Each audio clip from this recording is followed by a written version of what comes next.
Осетинские спасатели совершили восхождение на горы, названные в честь своих коллег, погибших во время теракта в Беслане. Двум вершинам Кавказского хребта 2 года назад присвоили имена сотрудников МЧС. Участники экспедиции почтили память героев и установили на склонах мемориальные доски. Вместе с альпинистами в горы поднялся и наш корреспондент Александр Кондохов.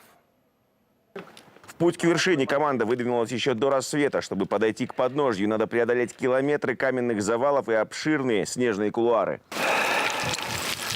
Склон осыпается, буквально уходит из-под ног. Степуха. Камни сыпятся, и вот чтобы друг на друга не сбрасывать, надо всем вместе собраться, плотной колонной идти. Каждый неосторожный шаг и целые пласты склона сползают вниз вместе с альпинистами. Камень!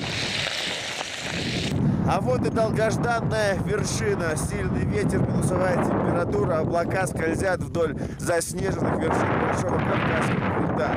Потрясающая красота.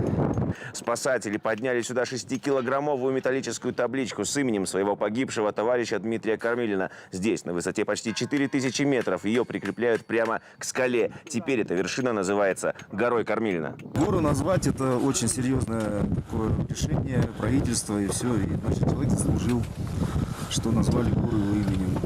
Это будет внесено в классификатор альпинистский. Такую же табличку с именем спасателя Валерия Замараева монтируют на соседней вершине.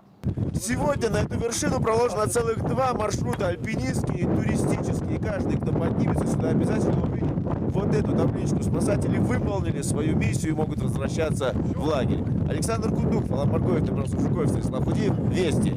Северная Осетия.